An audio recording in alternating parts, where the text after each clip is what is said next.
Let's call President Lopez Obrador privately and make him a deal he can't refuse. Because we both know that President Lopez Obrador has neither the ability nor the will to stop the cartels. But yet we go along and pretend that they're our friends, and Mexico is our friend. But he has criminal organizations that are killing our people, and you know how to stop it, and the president does. And you're not doing it. Senator, we are working every day to stop it. But you're not doing what would stop it. We are transforming, and we are working in countless ways across the globe to do what needs to be done for the American people. And there is nothing that the men and when women... it's important to you, you make it happen. When it's not important to you, you make an excuse. Today, we're diving into one of the most heated exchanges you'll ever see on Capitol Hill. Senator John Kennedy took the gloves off and grilled the DEA administrator on the United States government's approach, or lack thereof, to stopping the Mexican cartels and the fentanyl crisis. This isn't just politics. This is life and death, and Kennedy didn't hold back. Let's break it all down, segment by segment. The two cartels that are sending fentanyl into the United States are located in Mexico, aren't they? Yes, sir. And isn't it a fact that we could stop those cartels in their tracks if President Lopez Obrador would invite American military and or law enforcement personnel to come into Mexico and work with his military and law enforcement personnel?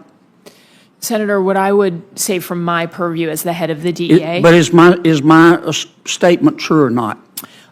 What I would say is that we're focused on the two cartels, who we believe are doing exactly what you say. They are responsible for the fentanyl coming Let me into ask the you United again. States. If President Lopez Obrador invited the American military and or American law enforcement officials to come into Mexico to work with the same in Mexico, we could stop the cartels, could we not?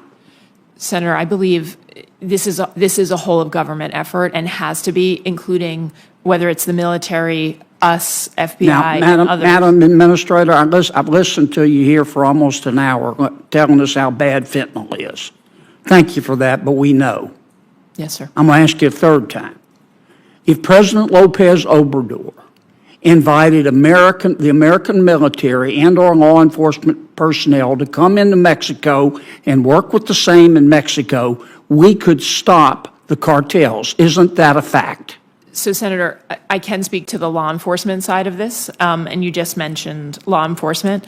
I believe that this is vital for both Mexico and the United States. Mexicans are dying as well, as we showed in the Chapito. Well, then why don't we stop them? So would it help? Let me ask you a fourth time. Would it help if President Lopez Obrador, I don't think it's a complicated question, Madam Administrator. You're asking us for more money every year, more money, and it gets worse, worse, and worse. You know, in the real world, the nitty-gritty of the real world, when you fail, you get fired. In government, when you fail, you get more money because obviously you need it. Now, let me ask you a fourth time.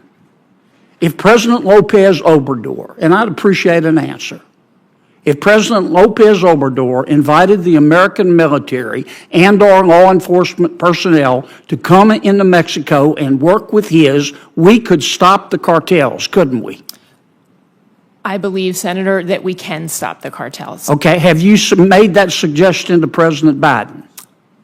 If I could, I believe that we can stop the cartels by... Have you made that suggestion to President Biden? Senator, I have been very vocal in the whole of government setting on the importance of fentanyl, and all of us using every single effort and authority that we have. Why hasn't President Biden done it? I mean, this is the way the American people, whose sons and daughters are dying, look at it. Our economy is $23 trillion. Mexico's economy is $1.3 trillion. Ours is 18 times bigger. We buy $400 billion every year from Mexico. Without the people of America, Mexico, figuratively speaking, would be eating cat food out of a can and living in a tent behind an outback.